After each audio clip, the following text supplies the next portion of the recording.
Tagisan ng galing sa international law ang inaasahan sa darating na Setyembre sa pagdinig ng International Criminal Court sa kaso ni dating Pangulong Rodrigo Duterte.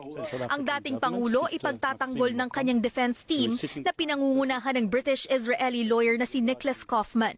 Si Kaufman ay isang veteranong International Defense Council na humawak sa mga kaso ni na dating Congo Vice President Jean-Pierre Bemba at dating Central African Republic Minister Maxime Mocom.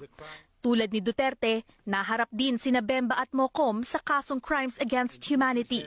Parehong nakalaya sina Bemba at Mocom. Ang prosecution naman, pamumunuan ng British lawyer na si Karim Khan na inihalal ng mahigit 70 bansa na miyembro ng ICC noong 2021 para maging chief prosecutor ng pandaigdigang korte.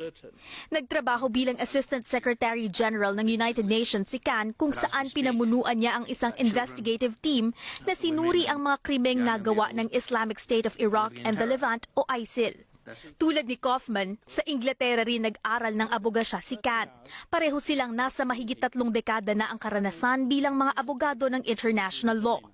Bago mapasok sa United Nations at sa ICC, si Khan ang isa sa mga naging abogado ni dating Kenyan Vice President William Ruto na kinasuhan ng crimes against humanity noong 2007.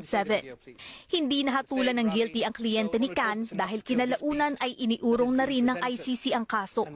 Si Khan ang chief prosecutor ng ICC nang maglabas ang korte ng mga arrest warrant laban kina Duterte, Russian President Vladimir Putin at Israeli Prime Minister Benjamin Netanyahu. Makakasama ni Kaufman sa defense team sina dating Executive Secretary Salvador Medialdea at dating Presidential Spokesperson Harry Roque.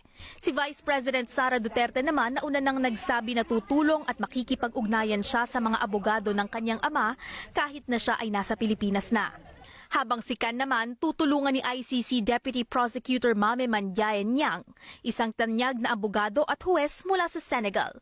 Tulad ni na Medialdea at Roque, humawak si Nyang ng iba't ibang pwesto sa gobyerno sa kanyang bansa bago napunta sa ICC.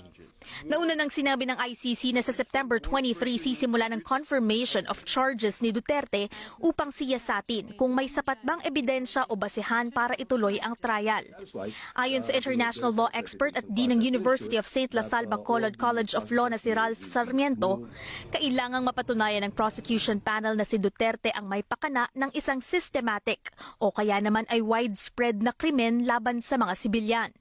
So when say widespread, it must be large scale, maraming nangyari. It's there's a multiple commission of the crime. When you say naman systematic, it must be part of parang may plan or policy for the conduct of this attack against the civilian population.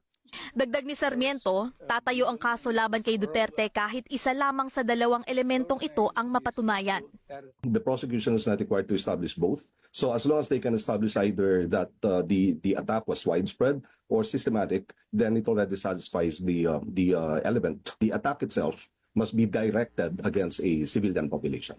Noong nakaraang linggo, nagpasalamat si Khan sa mga Pilipinong biktima, testigo at aktivista na tumulong sa kanilang investigasyon laban kay Duterte. Sinabi ni Khan na nananatiling bukas ang kanyang tanggapan kung may iba pang nais magbigay ng karagdagang impormasyon upang mas mapalakas pa nila ang kaso laban sa dating Pangulo. Katrina Domingo, ABS-CBN News.